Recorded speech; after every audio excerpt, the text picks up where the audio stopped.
So guys, ഇന്ന് നമ്മുടെ പുതിയ ട്രഷർ ലിങ്ക് വന്നിട്ടുണ്ട്. നാളെ തൊട്ടായിരിക്കും അത് അവൈലബിൾ ആവുക.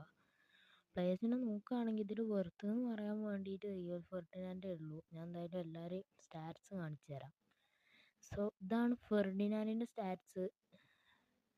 ആളെ ഫ്രീ ആയിട്ട് തരുന്നതുകൊണ്ട് ഹൈറ്റ് എല്ലാം 192 വെട്ടി കുറച്ചിട്ടുണ്ടായിരുന്നു. പിന്നെ അതുകൊണ്ട് തന്നെ കവറേജ്, ടോർസോ കൊളീഷൻ അതെല്ലാം എന്തായാലും കുറയും.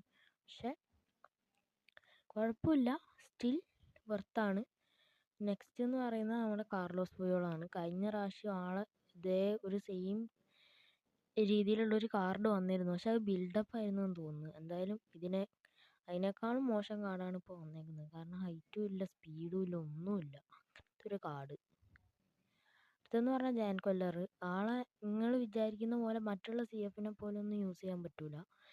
നിങ്ങളിങ്ങനെ ക്രോസ് സ്പാമിങ് ചെയ്യാൻ നോക്കുകയാണെങ്കിൽ നല്ല സെറ്റായിട്ട് യൂസ് ചെയ്യാൻ പറ്റും. അല്ലാതെ നമ്മുടെ എംബാപ്പേനെയും ദൈഫിനെയും എല്ലാം യൂസ് ആക്കുന്ന പോലെ യൂസ് ആക്കാനൊന്നും പറ്റൂല. അടുത്തത് നമ്മുടെ സ്നൈഡറാണ്.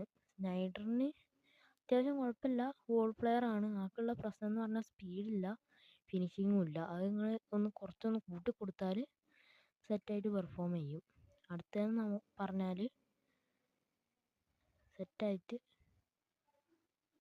ഓക്കെ. അപ്പോൾ ഇതൊക്കെയാണ് പ്ലേയേഴ്സിൻ്റെ സ്റ്റാറ്റ്സ് എന്ന് പറയുന്നത്. എന്തായാലും വലിയ കുഴപ്പമില്ല, കാരണം ട്രഷർ ലിങ്കിന് ഇപ്പോൾ എങ്ങനെയൊക്കെ താഴ്ത്തി കൊണ്ടുപോകാൻ പറ്റും അങ്ങനെയൊക്കെ താഴ്ത്തി കൊണ്ടുപോകാൻ നോക്കിയിട്ടുണ്ട്.